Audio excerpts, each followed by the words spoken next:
Hello, and welcome to Rain's Cryptids, Myths, and Folklore. I'm your host, Rain.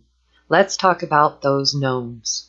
No, not your statue in the garden, but maybe figure out why we chose to have them as statues in the garden. But first, please hit that like and follow button. Share as well.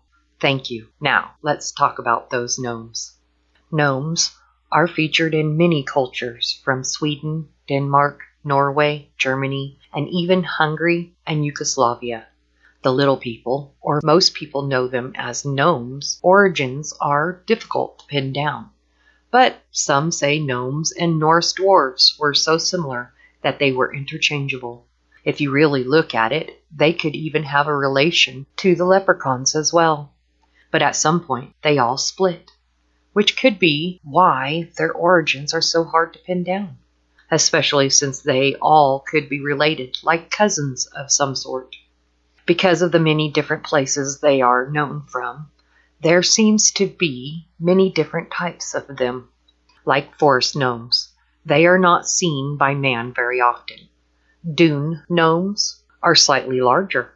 Farm gnomes, garden gnomes, most notoriously known, and you have your house gnomes, which they know man the best, and even speak our language. Of course, they had their own language. Why wouldn't they? I wonder what it sounded like. Having different types of gnomes would make sense, depending on what region they live in. Their personalities would be different as well. One of the earliest mentions of gnomes is found in ancient Greek texts. Are their abilities different as well? Maybe. But one thing is for sure, they seem to all have the ability to connect with the earth. Like the Norse dwarves are described as having an extraordinary degree of skills/expertise. Their skill was specifically in the realm of metalworking and forging enchanted artifacts. They were considered skillful practitioners of magic, especially in the element of earth. Also characterized as being strong, good stamina, shrewd, and astute.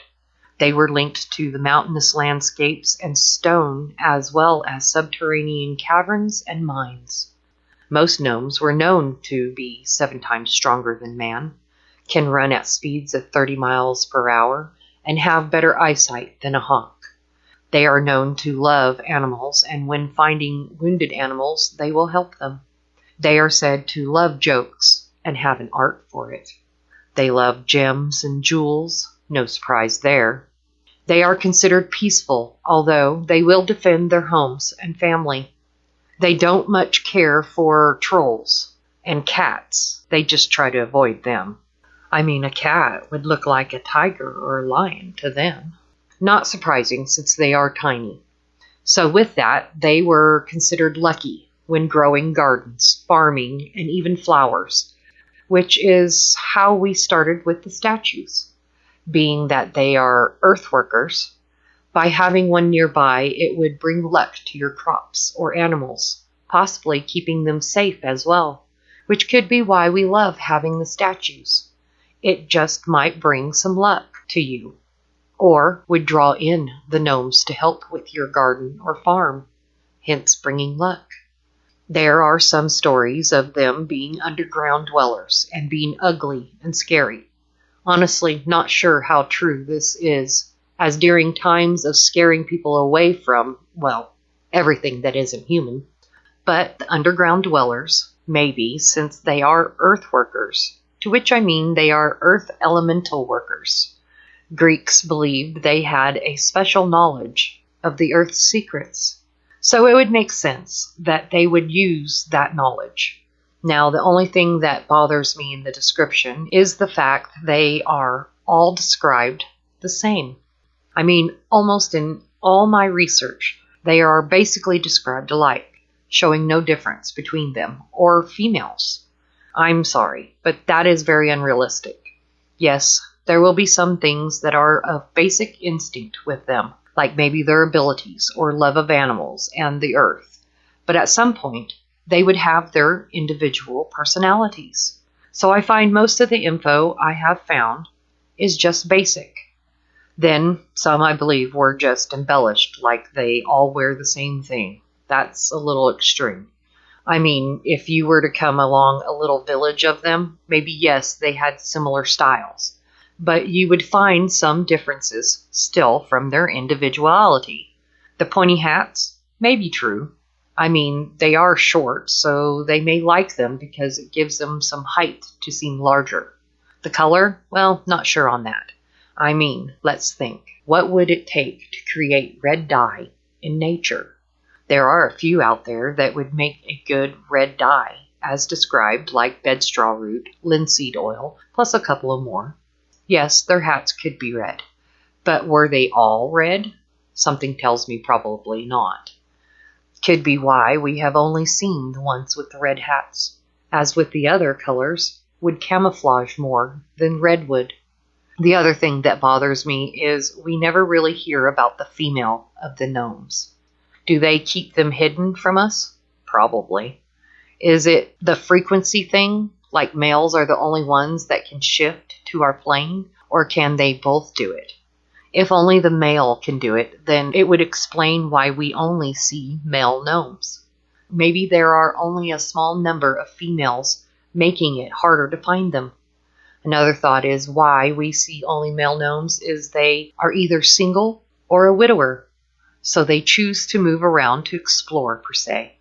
So the married gnomes stay nearby to protect their family, and the loners roam. Well, that could be a good possibility. Since these guys are not stupid by any means, I tend to think you are only going to see them if they want you to. With so many different regions of them, I'm sure not all of them wear the pointy hats also. Again, with so many different cultures having so many similar sightings of them, I'm willing to bet they are related to each other, whether by cousin or direct link. But with all of them, everything we know about them is only what we can find, or they allow us to know. And we humans love to embellish everything. It can drive a girl crazy, trying to find the truth in it all. Some of the oldest information on them was that they were thought to be deformed, mostly hunchbacks, and not very humanish looking, or they were described looking like dried, gnarled old men. This could be true, especially if they do live more in the earth. Look at miners when they come out of the mines. They look very disheveled, so what people saw of the gnomes could be a disheveled look as well, which may not have been an accurate sight of them. Then again, they may not have wanted us to have an accurate sight of them, as a way of protecting themselves. An alchemist from the 16th century thought they could move through the earth like a fish in water. Anything is possible.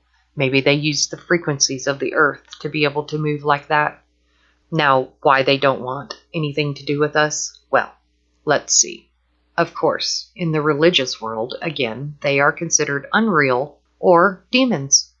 Imagine thinking an animal and earth lover is a demon because it isn't human. That kind of sounds evil if you ask me. Then humans are just not very welcoming. We tend to get overzealous with everything. Must control. We are top dogs. We are smarter, blah, blah, blah. These gnomes may have at one time been willing to live amongst us, but I'm sure we screwed that up quickly. Now, do they still exist? I believe they do. I mean, they do have a gift for magic, which also puts in for being able to make portals. Or could it be by using the frequencies of the earth? Even making portals, it could be just a way of manipulating the frequencies to do it. But I am pretty sure frequencies are a huge factor with gnomes. Could it be that they all have left? Maybe. Or are they just vibrating in a different frequency than what we can see? We humans have to relearn about frequencies, since the truth about frequencies have been hidden from us. But we do still have areas of land still unpopulated and unexplored, so they could still be out there, hiding from us humans. With being tiny, it probably would be easy to do, especially if they use frequencies so well. Oh, not to mention how we are so stuck in our phones now, or just don't pay attention anymore, which this points out another thing. If they do use frequencies so well, it could be a reason why we never get good video of them.